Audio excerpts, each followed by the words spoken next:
Greetings, this is Greg. One of the FW190's main advantages over its contemporaries was its engine control system, which gave the pilot easy control of the engine, allowing him to focus on combat. In the A models with the BMW radial engine, this was the Kommandogerat system, apologies for pronunciation. I already covered the basics of it way back in episode 2 of this series, but in this episode I want to focus on how it worked. It's an amazing piece of engineering, even by modern standards. Before we get into that, let's have a quick review for those of you who missed episode 2 or just aren't that familiar with aircraft engines. On a typical World War II U.S. fighter like the P-40, we have 3 primary control levers for the engine, one for the throttle, one for the mixture, and one for the propeller governor. To increase power from, let's say, cruise power to maximum power, they have to be moved in a specific order. Mixture to auto rich, prop lever full forward, and then the throttle lever forward. Once in combat, the pilot only has to manipulate the throttle lever with this system, but when getting bounced, in other words, when you find yourself, ambushed, the pilot has some extra work to do because he has to manipulate those 3 levers to ready the plane for battle. Furthermore, in a panic, if you move those levers in the wrong order, it can damage the engine, so it's not trivial. The P-40 pilot has 2 other things to think about in the near term. One is his fuel selector, as he doesn't want to run a tank dry if he has the selector on a tank with low quantity. You certainly don't want to run a tank dry during combat. The other thing he has to think about is the radiator cooling flap position, the control for which is inconveniently located on the lower right side of the cockpit. Now, the pilot of an FW190A3, which is the type of 190 most comparable to the P-40, has far less to think about in terms of engine management. The functions of the throttle, propeller control, and mixture control levers are all combined into a single control lever. The pilot of a 190 doesn't need to worry about switching fuel tanks in combat because the plane can be feeding from both of its tanks at the same time, which is how it was normally done. Plus, in the case of the 190A3, engine cooling is provided by a fan and non-adjustable exits and slots from the cowling. Thus, no cowl flaps to mess with. All this frees the 190 pilot, frees him up to really focus on the fight and keep his situational awareness up high. I should point out there are some P-47N or November models that have interconnected throttles and prop levers, and that's done in a few other airplanes also. The idea is that when the pilot moves the throttle fore or aft, the prop lever moves directly with it.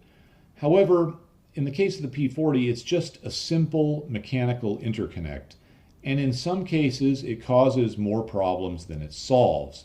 For example, above 15,000 feet, the pilot of a P-40 so equipped will lose the functionality of his constant speed propeller. That's huge. That will require him to manually control the prop pitch. This is a big drawback and basically makes the plane worthless against enemy fighters at or above that altitude. Not that a wise P-40 pilot should be choosing to dogfight above 15,000 feet anyway. Its supercharging system doesn't really support that.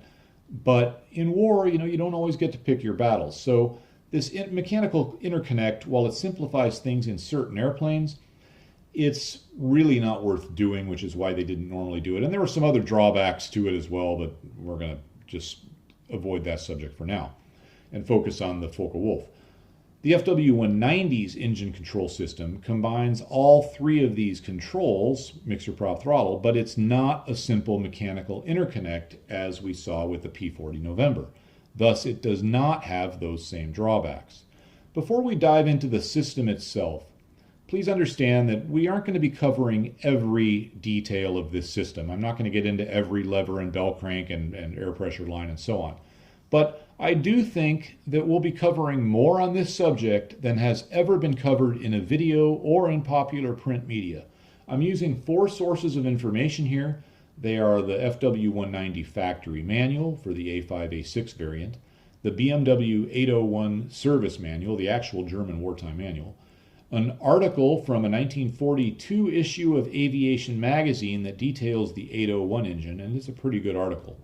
I'll be referencing some of the articles on Axis fuels, which I used in a previous video, but I'll be referencing them again here.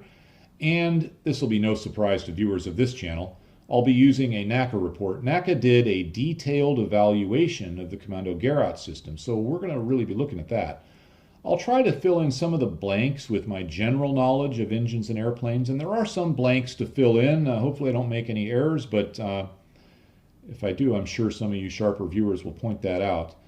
The information available on this system, the Kommandogerat system, is really not that complete, and all the sources aren't really in harmony with each other either. After watching this video, you may find yourself with more questions than you started with, but hopefully you'll still have a lot more answers than you started with. So let's dive in. The automatic engine control system in the 190 is a computer. It should be thought of as a computer, not a computer in the way we tend to use the term today. It's not electric. It's not an electronic computer. It's a mechanical computer that uses a combination of mechanical linkages, hydraulics, and air pressure. I suspect many of our younger viewers have never seen a mechanical computer before. These were common at one time. Up until the mid-1970s, they were very common, but disappeared quickly after that. The most basic type was a slide rule. It's the mechanical computer version of a modern electronic calculator. People carried these things around, and they had different types of slide rules and different mechanical computers also for different types of calculations. Some slide rules just did basic math, division, multiplication, square roots, that sort of thing. Some did very specific types of calculations. For example, a slide rule carried by a chemist was usually going to be a little different from one carried by a mechanical engineer. In aviation, there were many mechanical computers or sort of advanced slide rules. For example, in aviation, E6B is basically a slide rule specifically for aviation navigation. These were very common in World War II and are still in use by some pilots today. Some mechanical computers were used to solve pretty complicated problems and with a very high degree of accuracy. And this required, the more complicated the problem and the higher the accuracy requirement, the bigger, heavier, and more complicated the computers had to be. For example, calculations for naval gunfire were very complex. If you think about a battleship pitching and rolling in the ocean and the parallaxal issues and everything else going on, that's a complex calculation, and the need for accuracy is extremely high. It's life or death. Thus, mechanical computers capable of those calculations weighed 3,000 pounds, and each one had a team of men operating them. A typical U.S. battleship would have 4 of these things. A typical U.S. destroyer would have 1. Now, why bother with mechanical computers, and why did they last so long? Because they lasted well into the 1970s, even in military applications. It's because they were fast. Much faster than the early electronic computers. Today, we're used to double-clicking an icon on the screen, waiting a moment, and then the data pops up on screen.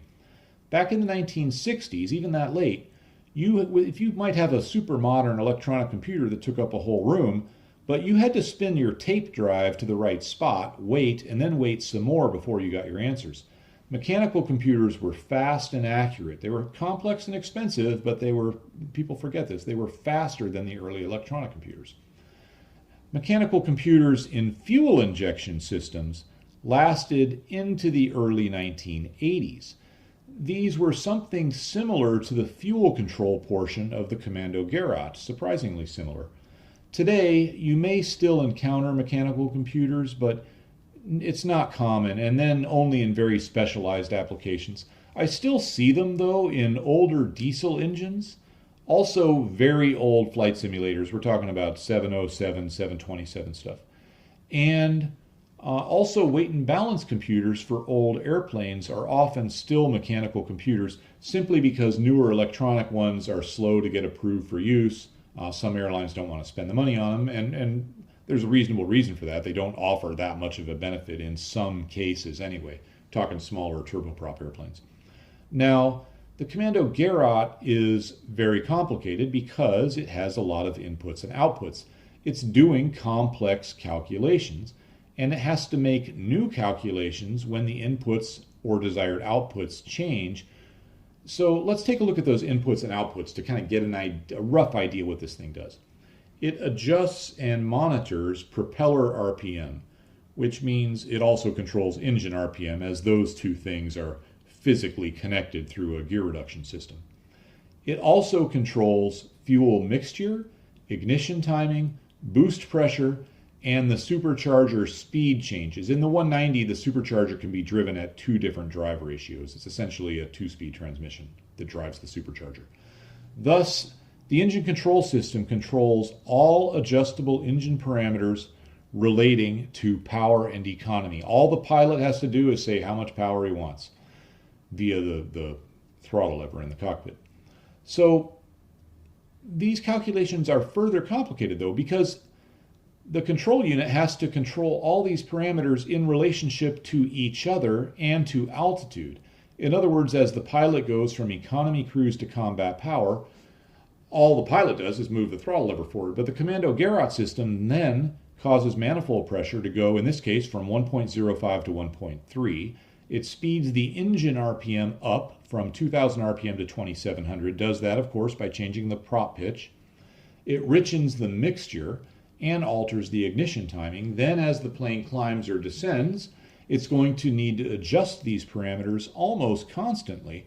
Plus, at some point, it's going to need to shift the supercharger over to the drive ratio appropriate for where it's going. How does it do this? Well, let's start by taking a look at it. Here's a picture of the device straight from the Bmw Service Manual, which is in the Patreon section. And as you guys know, I don't speak German, but I think I have most of these translations correct.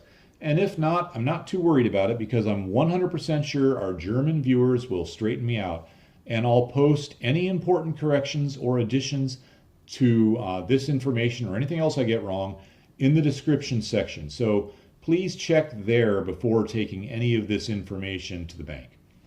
The Bmw Service Manual focuses on the exterior of the unit. For example, it covers where things connect to it, removal and replacement of the unit, and basic troubleshooting. I'm under the impression that in the field, it was treated as a remove and replace item, much like the electronic computers in modern airplanes and automobiles. In other words, the frontline mechanics, if they couldn't fix it, they would take it out, put another one in, and send it to an overhaul facility.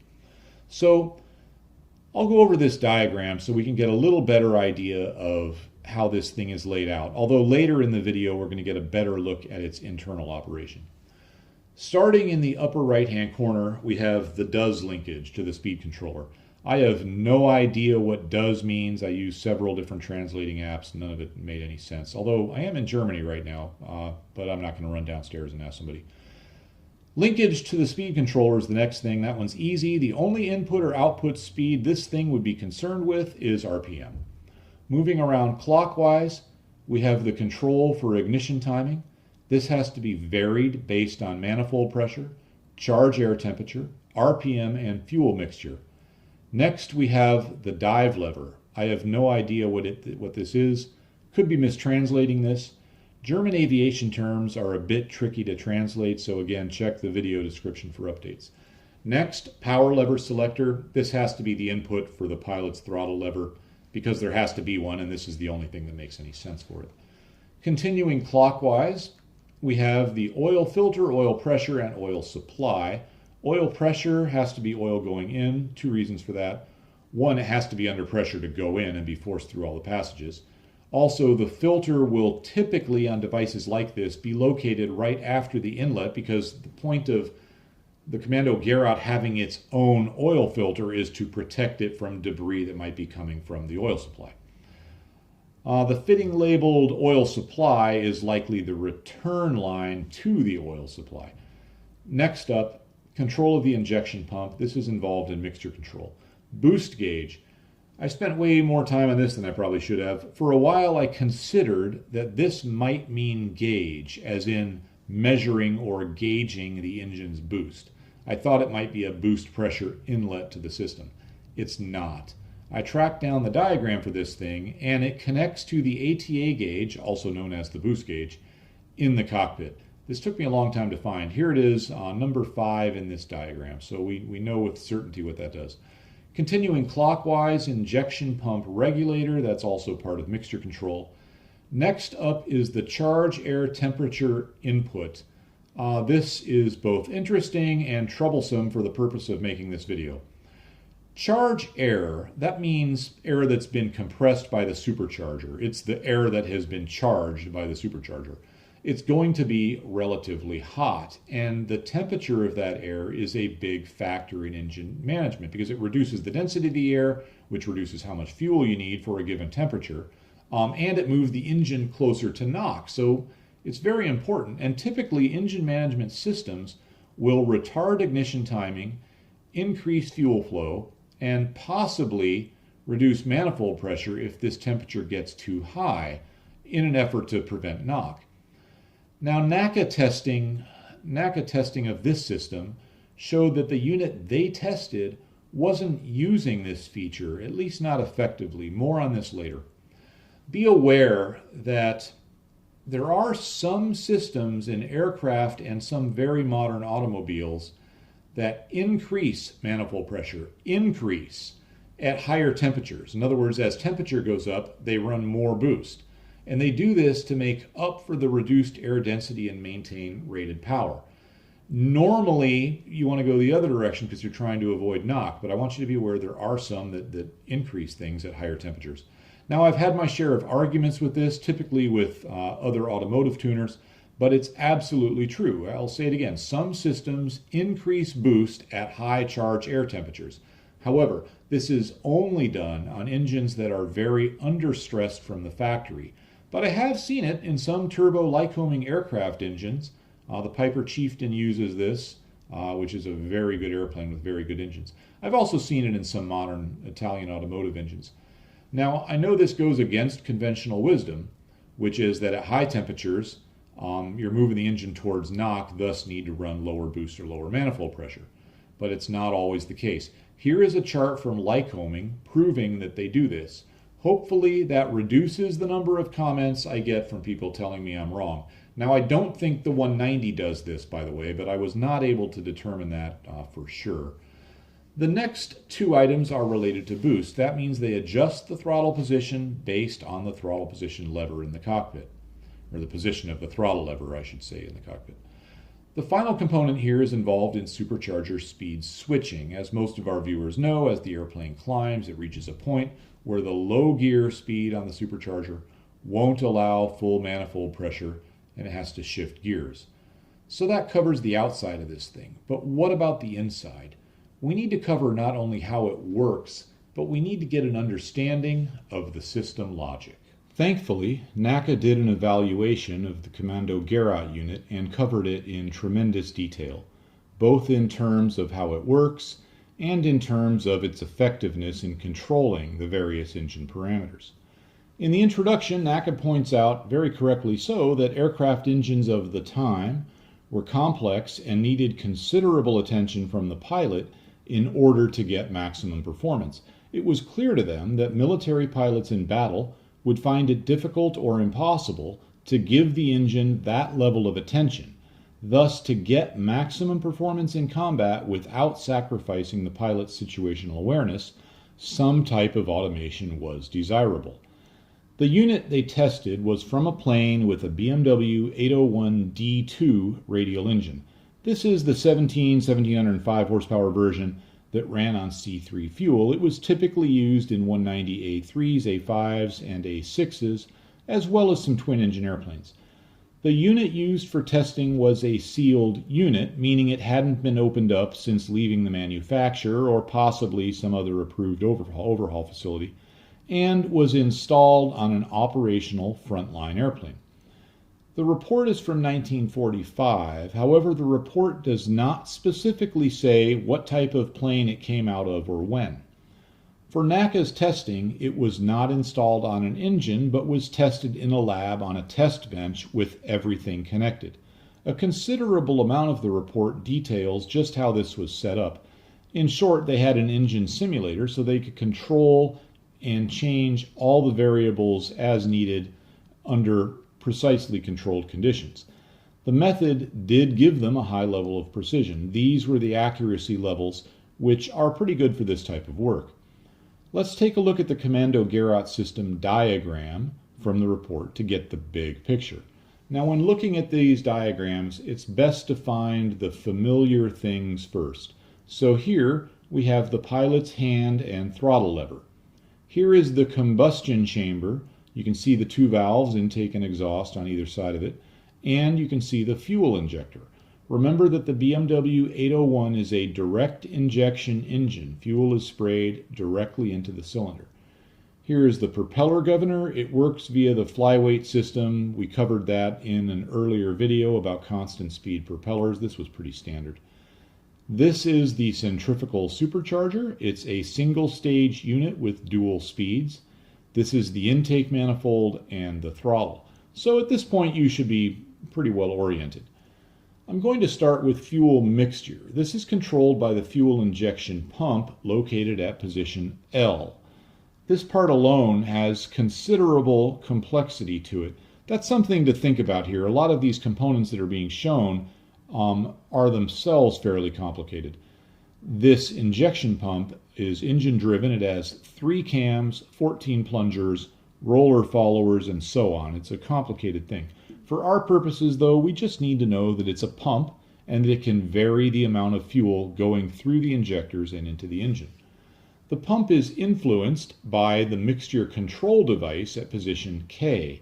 This device has 2 visible inputs in this diagram. It reads manifold pressure, which it gets through this line here, and atmospheric pressure at position G. It has another line which connects to the intake manifold between the throttle and the supercharger, but this is a return line. It's not part of the mixture calculation. Here's a close-up of this component. You can see it registers manifold pressure via the charge air inlet. It also reads atmospheric pressure and the temperature of the charge air. At position I, we have another device involved with mixture control. This portion is not described in text, but it appears to be controlled by throttle lever movement. I think the purpose of this is to richen the mixture when the throttle is advanced, because the mixture control takes a moment to react to the manifold pressure change. In other words, I think it acts like the accelerator pump or accelerator pump function in an automotive engine.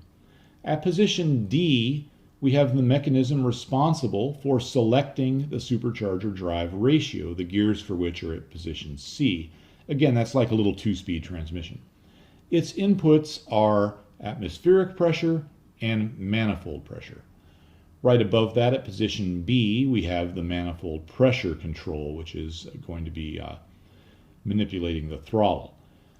One of the primary jobs of the Kommandogerat is to control the fuel mixture. Now, the system runs 2 primary fuel mixtures, which we will call rich and lean. And each one of those mixtures, there'll be a little bit of a range it operates in, but generally you can think of it as running a rich mixture or a lean mixture.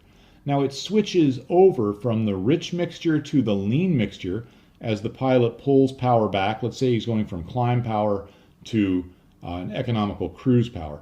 And when the power comes back through 2150 RPM, which will be about 1.09 ATA, it switches it from rich to lean. And that makes sense because this is, let me put it this way, the maximum range power setting in the 190 is 1.05 ATA at 2000 RPM. And clearly, when you're going for maximum range, you want a lean mixture. So it switches to the lean mixture just above that. When the system switches from rich to lean, it also bumps up the manifold pressure slightly to make up for the power lost due to the lean mixture. That gives it a smoother transition when the pilot moves the throttle lever through that range. This report gives us really good information about mixtures, also known as air-fuel ratios. The first chart we will look at gives us mixtures at low engine speeds and at low altitudes. This means we're on the low-speed supercharger setting. The 3 lines are sea level to 8,000 feet. In this range, at low power settings, it's running a fuel-air ratio of about 0.066 to 1. That means it's burning 0.066, so 67 thousandths of a pound of fuel for every pound of air ingested into the engine. And of course, Since it's a ratio, you can think of that in kilograms or whatever if you want to. Now, in automotive terms, that's an air-fuel ratio of about 15.2 to 1, which is quite lean, but it is about ideal for fuel economy. I'll reference both fuel-air and air-fuel ratios. These are really the same thing, but for whatever reasons, different reports used different systems. It just depended on who was writing it. Even within different Naca reports, you'll see it referred to those two different ways. Now let's look at the rich mixtures with the supercharger in low speed. At 2400 RPM, which would be giving us 1.3 ATA, and that's the plane's combat power setting. That's good for 30 minutes. It's running 0.108, which corresponds to a very rich 9.3 to 1 air-fuel ratio. For comparison, the Wright 1820 makes its maximum power with a fuel-air ratio of about 0.090, which is about 11 to 1 AFR. So now in practice, the Wright ran a slightly richer mixture at full power for a little bit of extra anti-knock protection. But in any case, the Wright is running a little bit leaner than the BMW 803. So the 803, and this was a surprise to me, runs a very rich mixture at its combat power setting. Now let's see what happens at higher altitude when on the high supercharger speed. This chart looks at 16,000 feet and up. I converted 3 of the pressure numbers here for you to get an easier view of the picture. This one is pretty interesting. It shows that at a given power setting, the mixture gets richer with an increase in altitude. This even happens above the supercharger's critical altitude when manifold pressure is falling, which is very odd. For example, at 2000 RPM at 16,000 feet, we have a fuel ratio of about 0.073 to 1, and at 32,000 feet, about 0.081 to 1. Those correspond to 13.7 to 1 and 12.4 to 1. It's interesting how much richer it runs at those power settings the higher you go. Naca pointed this out and considered it the only flaw in the system's otherwise good control of fuel mixture. And I have a theory about this, which I'll get to later. Now let's see what happens at 2400 RPM. Note the dashed lines where the plane is above the supercharger high-speed critical altitude, meaning when it's no longer able to maintain 1.3 ATA. If we look at 16,000 feet at 2400 RPM, we're still holding 1.3 ATA. So again, this is at combat power, so it's going to run relatively rich compared to what we just looked at a moment ago. Under these conditions, our mixture is 0.121 to 1 or 8.33 to 1 in AFR, which is very rich. Up at 32,000 feet, so way above the supercharger's critical altitude, and frankly, a 190A has no business being up here. It's running 0.104 or 9.6 to 1. So it's still running quite rich up here, but it runs leaner above the critical altitude at high power. When at low power, it runs richer above it. This is odd. Again, I'll be offering a theory about this.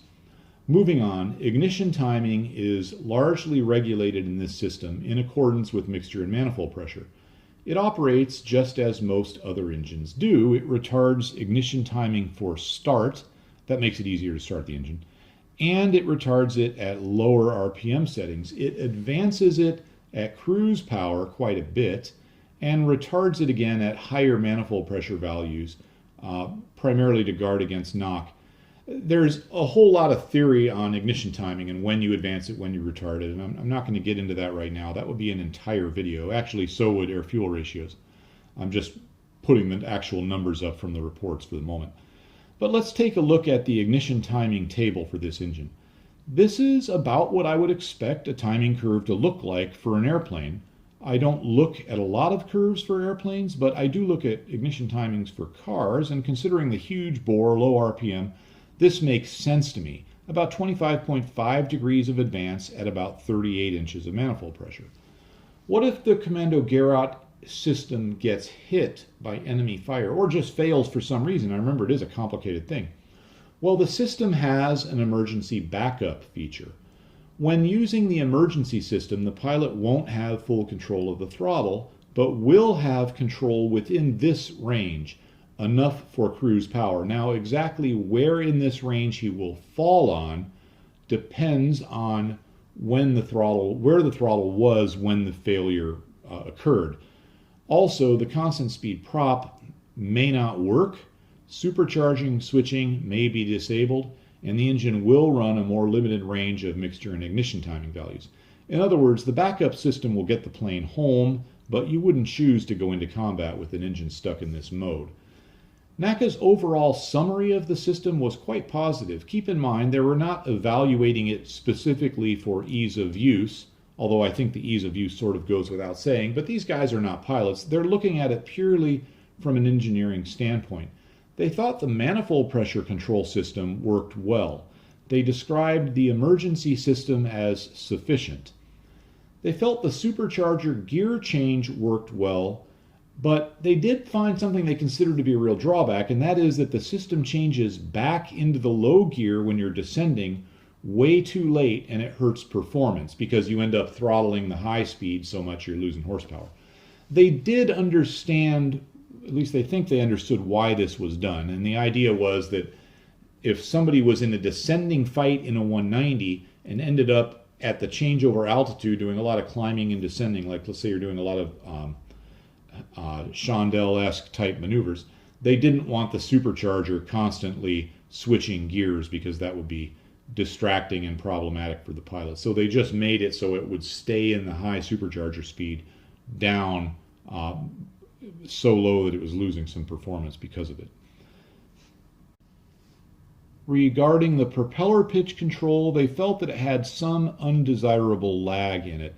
Mixture control was thought to be very good, except, as we discussed earlier, except when it's in the high supercharger speed at low power settings where it went rich above the critical altitude.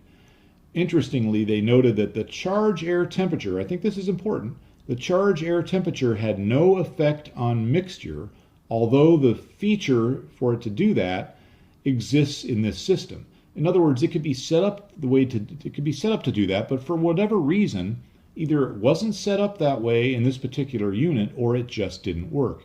They don't say or even speculate as to why not. So this report answered a lot of questions, but it actually leaves me with more questions than when I started. First of all, why didn't they test it at 1.42 ATA and 2700 RPM? That's the typical war emergency power for these things. All FW190s with this engine put out their maximum power at that setting, 1.42 2700. So I thought maybe the unit wasn't from an FW190. Maybe it's from a Ju88 or a Dornier 17. Now I'm not sure about the 17 because I don't have a manual for that airplane with this engine. But I do have the right manual for the Ju88 with this engine, and the Ju88 absolutely runs 1.42/2700, just like the FW190 with this engine, at least the versions for which I have pilot manuals. Then we have the very rich mixture at 1.3 ATA. This setting does have a 30-minute limitation on it, which is a long time, so it's probable that this was done for extra engine cooling. However, we have other Allied reports that say that the Bmw 801 was limited in power due to the use of lean mixtures, and we don't see that here. I covered those reports in my C3 fuel video. Again, I see no sign of lean mixtures limiting power in this report. So it looks like the Naca report is at odds in terms of mixtures with the reports on Axis fuels. I can't say for sure why this is. I do trust the Naca reports more because they're evaluating this thing very closely. The Axis fuel reports just sort of mention the mixtures, but they weren't really focused on that. They were focused on the chemical composition of the fuel and so forth. But anyhow, I'm going to offer my theory here. I think that the Kommandogerat was set up on the 801 to run a rich mixture at the 30-minute limitation for cooling, but probably ran a bit leaner at 1.42, which would explain the Allied fuel reports and the 3-minute time limitation at that setting. Now, why it ran leaner at that setting, I really don't know. I considered the idea that the engine would run lean at higher power settings due to some sort of fuel delivery limitation. For example, maybe it needed bigger injectors and they just didn't have them. However, basic math disproved that theory pretty quickly. I figure that even if they didn't add any extra fuel when going from 1.3 ATA at 2400 RPM up to 1.42 and 2700, that alone would only lean the mixture out to an AFR of about 10.5 to 1, which isn't lean. That's actually pretty typical of a radial engine at war emergency power, and typical of a lot of U.S. engines at war emergency power. So it could be that the unit Naca was testing had something wrong with it. Considering German quality control in 1944, I think that's a strong possibility. We also have to consider that Naca reported that changes in the charge air temperature cause no real changes in fuel flow, and I really think they should. And they varied that temperature from 100 Fahrenheit to 275 degrees Fahrenheit. That causes a big change in air density. That's a lot. That could indicate something was wrong with this unit's mixture control. We also have some odd behavior at high altitude we talked about. So I'm not comfortable standing on the mixture numbers in this report, but sadly it's the only report I can find that looks at mixtures of the Bmw 801 radials. So for now, it's all I have. Hopefully I'll be able to dig up some more on this and have an updated video later. Regarding the Kommandogerat system, which is really what we're talking about here, it was well ahead of its time. However, the advent of jet engines made the technology unnecessary in military applications. Operations of a jet engine are relatively simple from the pilot's point of view. There are some threats during start. You can damage the engine during startup, but once it's running, jet engines are pretty easy for the pilot to operate. The post-war piston-powered airliners, DC-6s, Constellations, those sort of things, didn't need such systems as they had two pilots and often a flight engineer, and they weren't going into combat. That means that these systems didn't really have a home. Now, interestingly, in the 1980s, Mooney Aircraft built a plane with a Porsche engine in it and a single lever controlling everything, mixture, prop, throttle. In principle, at least, it was much like the FW-190's Kommandogerat. However, it didn't catch on, and most owners opted for the more conventional aircraft engines which were available in other Mooney models. Most of the Moonies with the Porsche engines and the single lever have been retrofitted with other types of engines and conventional setups. In fact, I think, I'm not sure about this, but I think every single one of them was retrofitted with something else, which is a little bit sad. I'd hope that was going to go somewhere, but it didn't. And not because of the single lever system, mind you. There are other issues. I do want to say that Moonies are really nice airplanes. If money was no object and I wanted a single engine production airplane, it's the one I would get. They're sort of the Ferraris of general aviation, and they're reasonably quiet and comfortable too.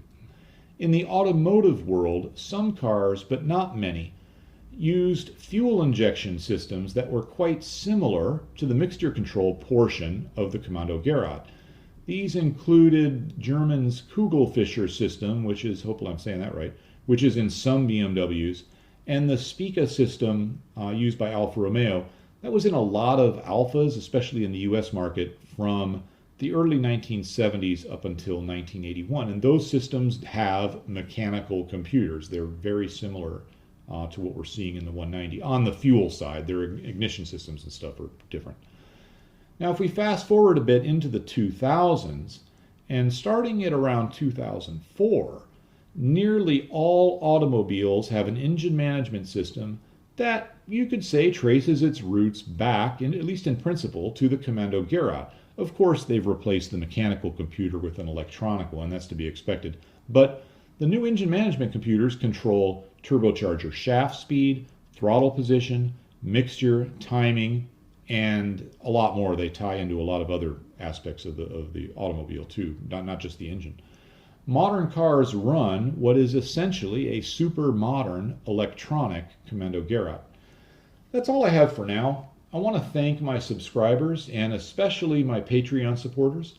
All the documents used in this video can be found in the Patreon section, including the full Bmw 801 manual, the Naca Report, the entire aviation magazine with the article I used here, and of course a lot more.